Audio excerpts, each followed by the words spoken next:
because some people don't understand, that because it looks to them like I want to just kill them. So you don't want to send the wrong signals to people either, right?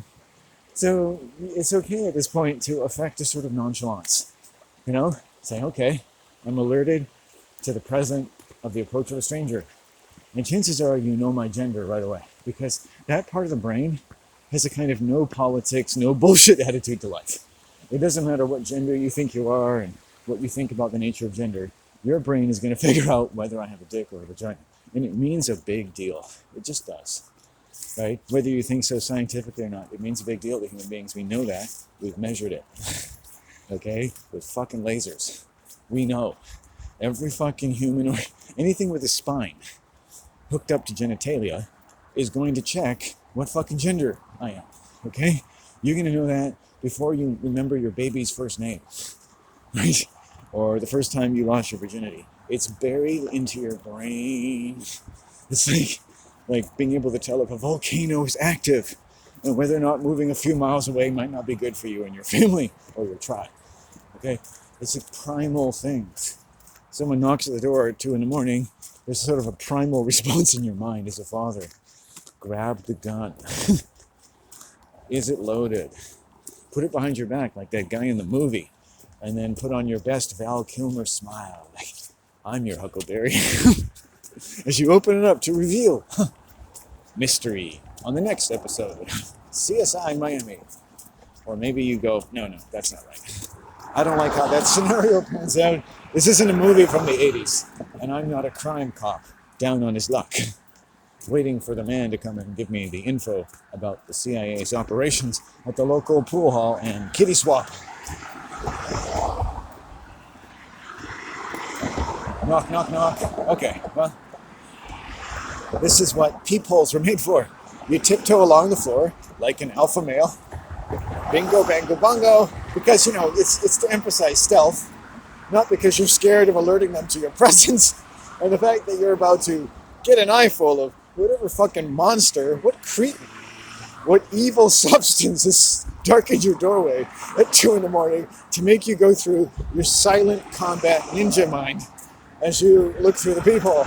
All right. No shadows, no light. Robert De Niro is not facing Al Pacino in, unfortunately, cinematically accurate ways that make him dead. Right? The cinema kills Robert De Niro in Heat.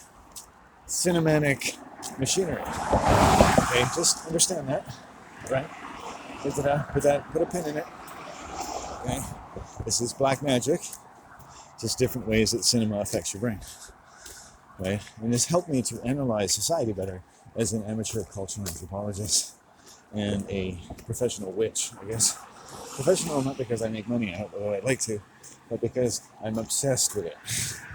I love surviving. If I could dance in a circle and show my pee-pee to the full moon while my girlfriend was experiencing menses and talking to the fairy-like angels of a beautiful little geode we found while on the beach spelunking for mushrooms that have some sort of effect upon the cerebellum as it developed around the various insults to a young child's mind as it was exposed to a world of child abandonment. Yes, it would be a very complicated evening indeed. But at the end of it, you were born, my son. I like those people who left. The trailer used to be there. She usually had a lot of things and bright things shining purple. She liked the color purple. I like women leaving that are on my path because, if I may say, because a woman that doesn't see me every day is a safer woman for me.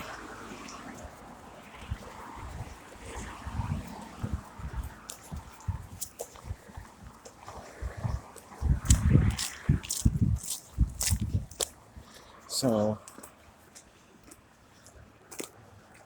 what was I talking about? Lighting conditions. And the light that bounces on my skin, and the fingertips dancing on my skull, and Pater Nostra touches human lips, and measures of a morbid prison dirge. Lift your voices to the gravity of man, and cursed with that great lightning in his hand. It starts your juices flowing, even as you're knowing that death is always looming in the end. But the banking system and the church is your friend. Cuckoo, cuckoo, as blood and serum flowing, as urine that is growing in the thick of night. You creep up to the door. Okay, so you made this way on the way to the door and you check, who's knocking on my door? Oh, they're already starting to leave because they're sensible that you're probably sleeping. Oh, you forgot plan A. Your story is you're sleeping and you didn't hear them knocking. Of course you did.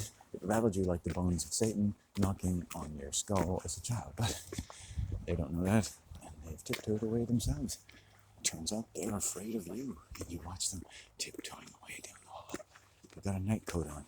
It's Mrs. Beavis from number 23B, who just woke up, determined to share a secret that the angel of urethra had shared with her while she was experiencing a delirium from a wanton amount of wine she got from her friend Bertha, the doula that never seems to be allowed to put her hands on a baby.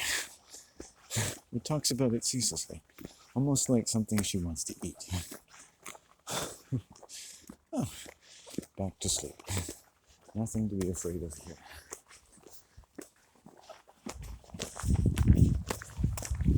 We just looked through a peephole in space and time. This is the Twilight Zone.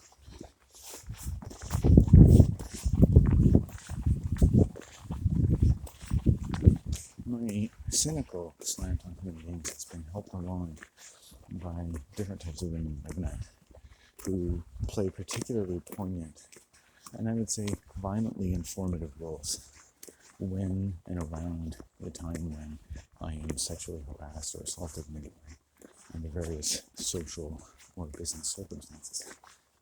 And how perfectly polite, pretty girls are so well versed in telling you all kinds of creepy things and sharing sacred stories and or lies about, well, how everything, while unfortunate, really should just now go away. And we should let us all be in our pretty little world. Because, this is just another Tuesday for us. Welcome to the club. And beneath that prettiness is someone who doesn't just work for people, would probably go and help them to bury bodies if they needed to, and tell you a polite little story the next day if they ran over your cat on the way to their evening exploits and back again. People whose brains seem to work in extremely divergent ways, if only given the legitimate or the rationale that this is how they might have to behave, considering the worst behavior of women around them in order to accommodate various eccentricities and compulsions, right? Just to help everything along, because you certainly can't deal with it. You can't just tell these creepy women how not to behave, because they have special needs. They occupy places and they occupy people's lives, like a dog that forces itself to be in your store, but every now and then has to bite a man's balls. And you're like, oh yeah, he does that sometimes.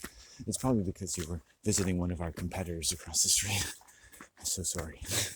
And that's kind of the story that you get. Isn't that amazing? And it gets even weirder, but I won't. It just makes me angry.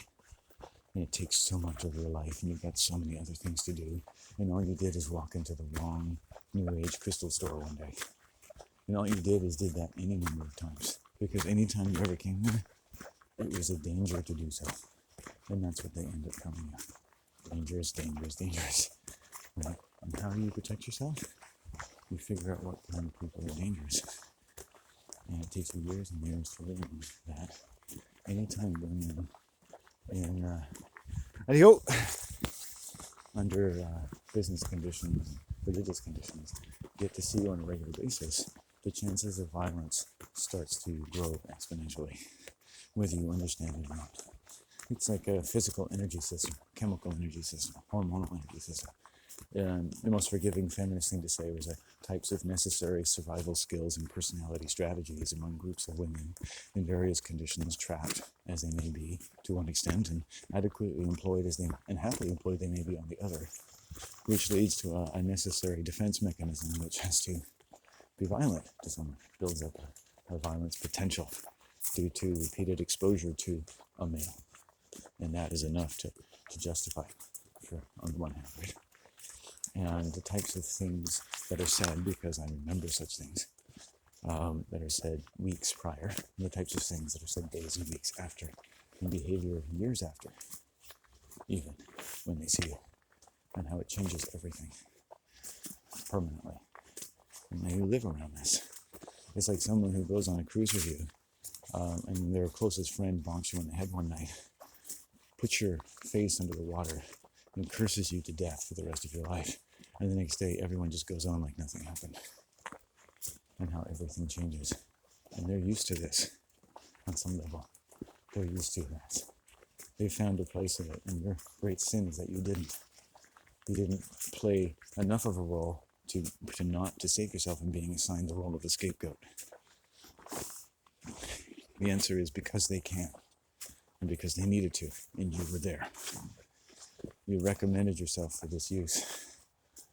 If for any reason, especially when some of these females didn't feel adequately loved and desired by even some other dude who was in the store 3 or 4 days ago, when you happened to also stop in and discreetly leave, because that particular man was actually being very sexually explicit with the younger, more attractive female who actually works there.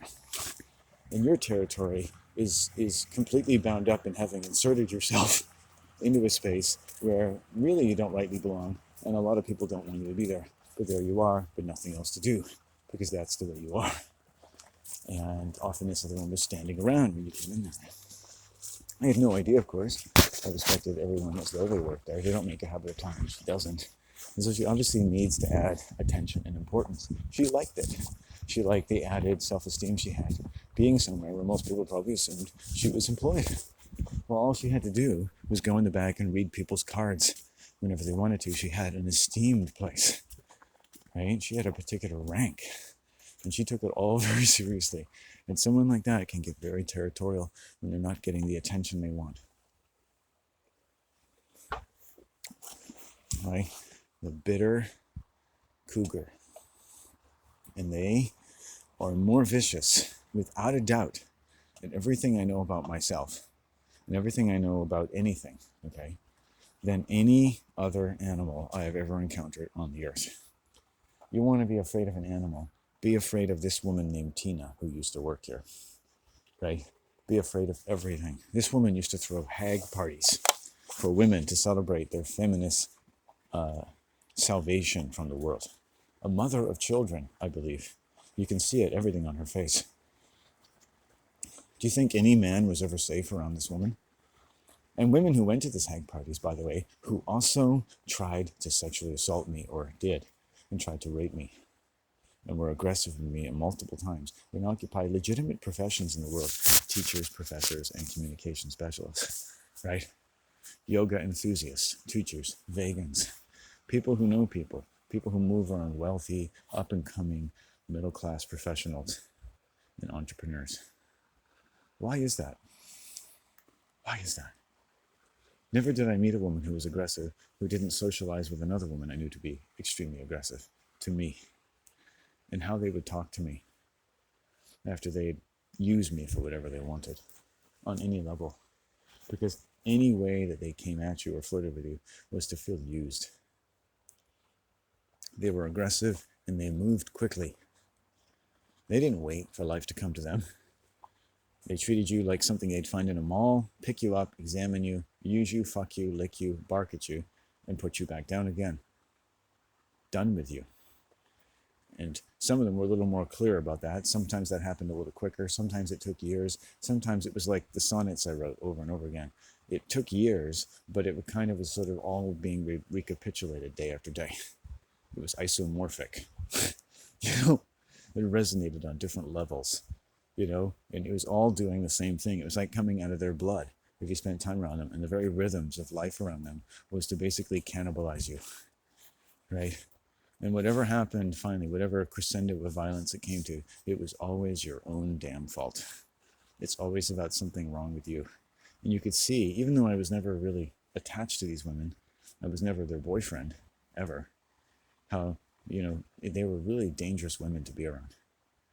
And the associations they're with and the organizations they're with and everything about them tells you about someone that from in their very blood has a kind of parasite, that it becomes a part of your life, almost like a religion that's just ready to just feast on you daily. That is the narcissistic sociopathy of women at work. And these are friendly, health-oriented middle-class women. And I could name them, I could give you their names, I could profile, I could tell you what part of the world they're from, how they behave, things they said to me, things that happened to me around them. Awful things, cruel things, things that are hard to explain that a person would say to someone, especially in combination, when you line them up one after the other. Right? And it's just incoherent. If their world that they're communicating to me on different levels was the world, everything would die. This is not the sun talking. This is not the intelligence of the sun. This is the intelligence of a parasite. You add up their treatment, and all it does is waste your time and eat you alive and tell you everything but that. And the way it tells you this is when these types of women, and men too, when they prey on women, is how controlling they are, especially of your speech, what you're allowed to say, putting words in your mouth, telling people things about you that they shouldn't, telling you too much about themselves to you or anyone else, controlling the conversation, talking over you, demanding that, they get the better part of the kind of who gets to have the self-esteem pie, because they've been taught in the way that TV taught you that your identity within the context of a relationship with a countervailing or counterpoint of any kind in gender or anything else, one person had to annihilate the other. There wasn't enough for both. There wasn't enough energy or love. There's not enough air in a room for both of you to have a voice. And it's a way that resonates with their past and their future and their religion and their principles and everything. And to question that is impossible. The only reason they like being around you is that you don't question that. And who would? A lot of people without even thinking about it, just wouldn't spend time around such a person. Whereas I spent a lot of time around such people. And it took me a long time to learn that what was happening wasn't socializing. It wasn't meeting people that have to add to your life and be part of those special human beings you meet when you go to heaven. It didn't matter whether these people were good or bad or something in between. They were parasiting me. The adequate description of what is happening and how it's affecting me, especially in light of often what happened and attestations and confessions of theirs and ways they humiliated me in public, shows that everything they were doing involved the elimination of me as a human being, whether we like it or not. Even if it's hard to accept, when you eliminate all the other possibilities, that's all that's left. Right? That's all that's left.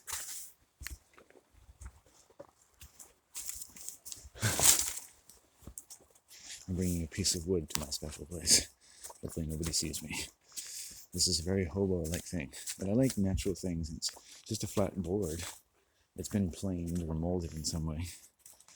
I forget what that's called from my carpentry class in high school. Grouting or routing or something. It's been run through a router. And, how long a router?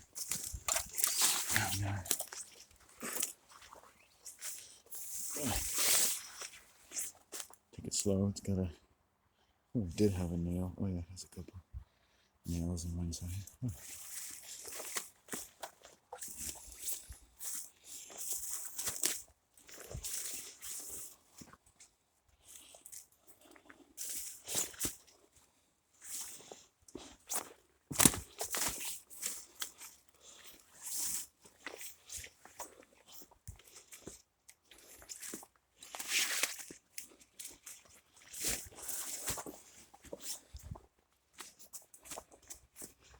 It's funny when I when I click on random videos, and I try not to click on violent things, I end up being drawn to movies where some dude is killing another dude. Isn't that amazing? Brother's killing a brother, man's killing a man on man violence, which to me probably in a sense includes man on man sex, although I can't go into that.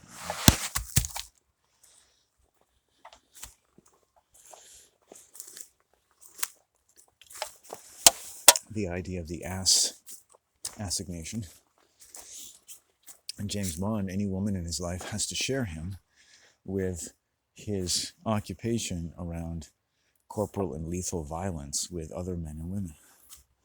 She's sharing him sexually. That's what they're saying the alpha male should be like.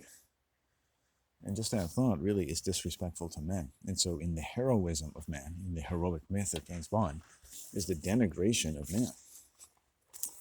And less hope that women with men who aspire to this heroic myth in any shape or form are becoming more and more the kind of man they deserve or need. And heroic myth involves the sacrifice of man by nature. It's the sacrifice of man.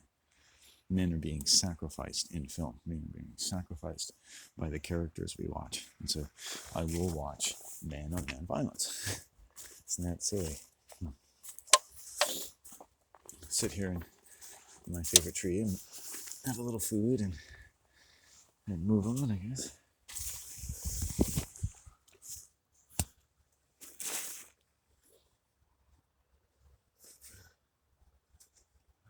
Good day. You like those? So I'm a critic of culture and everything else.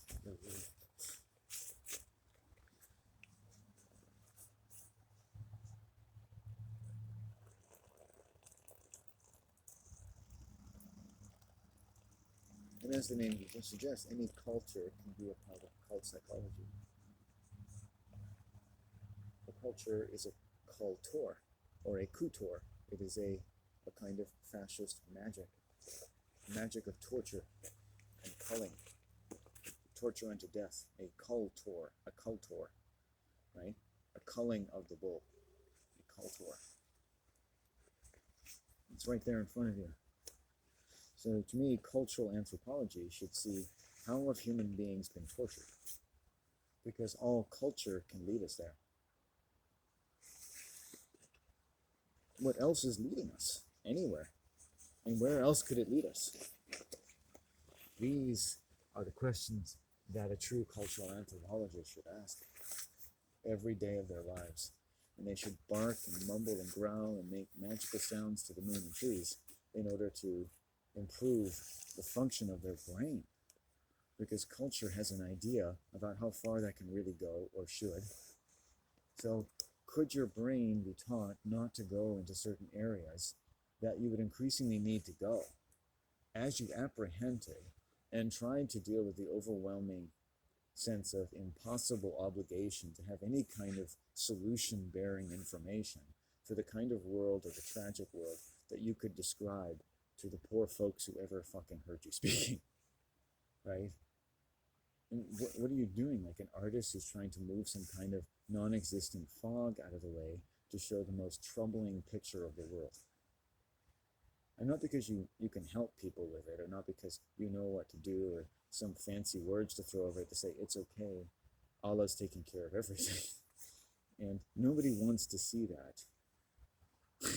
Because I don't know that anyone's taking care of anything. I'm looking outside the portholes of my citizenship and going, do you see this shit? You know? Do you see what's going on the ship? They tell us we're going to some wonderful far off shore, but I think this ark is a place of torture by definition. Right? And they gather us up in the ark, which is kind of like an invading warship called society, and they gather us up. You know, you don't realize that when you look into the window of the TV screen, you're looking up. You're looking up from under as though the lowest hull on the ship. You're looking up into the world of television and media. You're looking up into it. You're looking up into God, up into the sky, up into all that rules over you and mesmerizes you. You look up to things you're supposed to look up to. You see things as one who is looking up from below, but you know it not.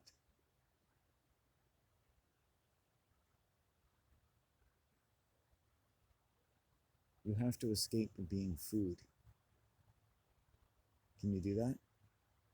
Escape being food. You're not meant to be fed upon. It's like if you were on a date, which I don't recommend. It's like, order some food, but don't start picking up my arm and start feeding on it while you're talking about the possibility of having children with me.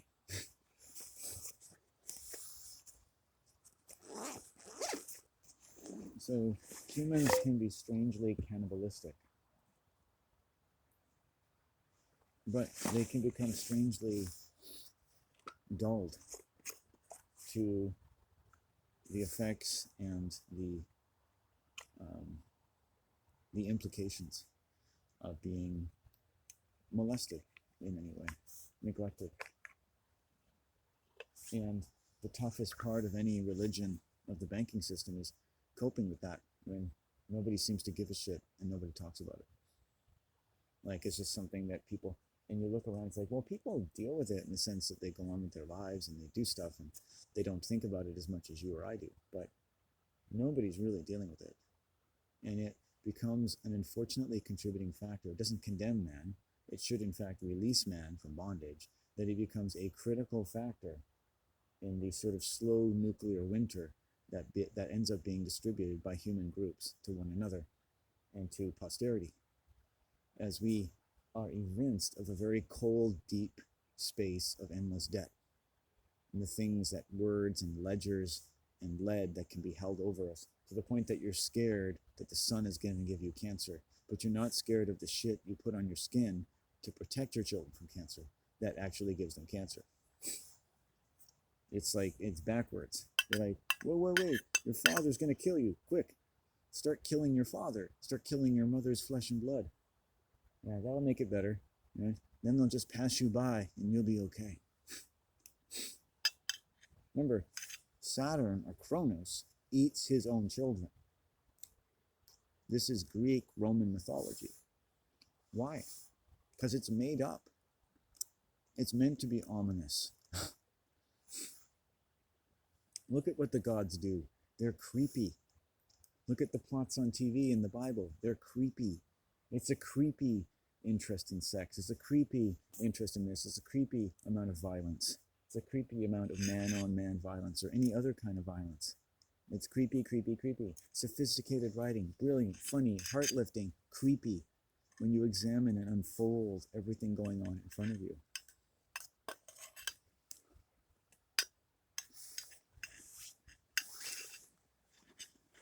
No.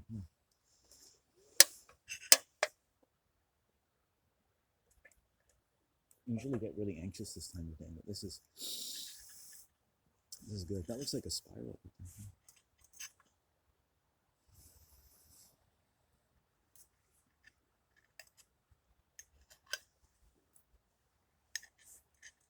Well, I put that board over there. I don't know if I'll use it, but let's see.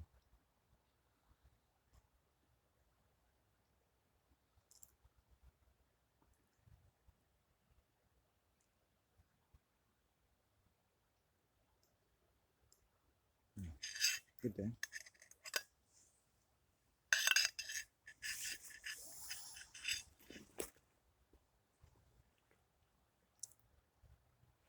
I didn't feel like making a lot of eye contact with people that I was walking by, so I could feel certain women in particular, older women, wanting my attention, expecting me to look at them. Like, you're supposed to. You'll get that more from women than men. Depends on the situation. I didn't realize that their sense of manners is demanding something of me that she would never abide being demanded of her. That if I walk by women, expect you to look at me and say hi to me. Come on, lady. Come on, girl. Come on, little woman. Come on, person with boobs. Come look at me.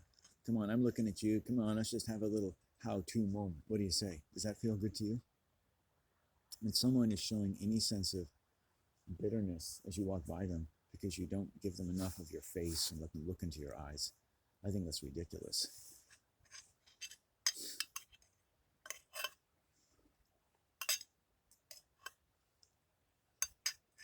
And never, wherever I go, expect people to pay attention to me. In fact, I appreciate if they don't, as long as there's no stress in doing so.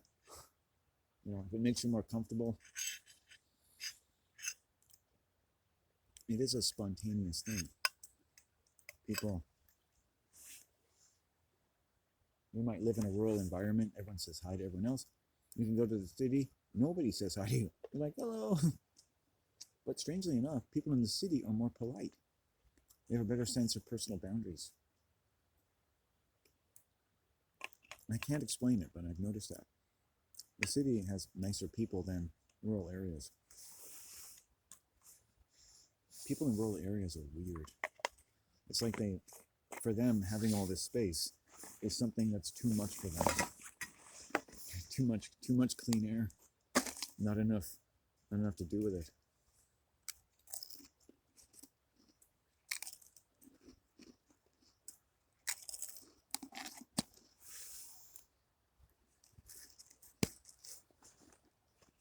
Okay.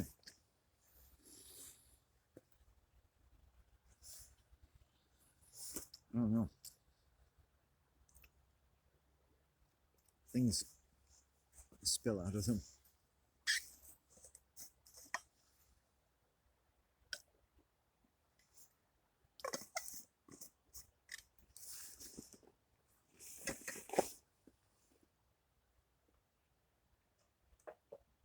I'm more inclined to imagine a negative relationship with people than a positive one because I happen to be a certain kind of person who has to know that all different kinds of people, in the course of just being polite, which is kind of a facade, that it is in my interest to see through that facade a little bit, read their body language, and understand that in many cases, most people I meet probably tell me right away that they don't really want to know me that well. Unless, I, I never tell them anything about myself. They just don't want to know me. And it's just, I don't like that feeling of someone being polite who doesn't want to know you. And you know what I mean? For a lot of the people who live and retire here from institutional ways of life, the only way they know each other is kind of like that movie, The Truman Show. Everything really, it's good to have manners, but everything is rehearsed all the time, to the point that their body language is like that of an animated puppet every day. And so if you don't speak their language, you get a sense of deception from them that they don't realize they're giving off.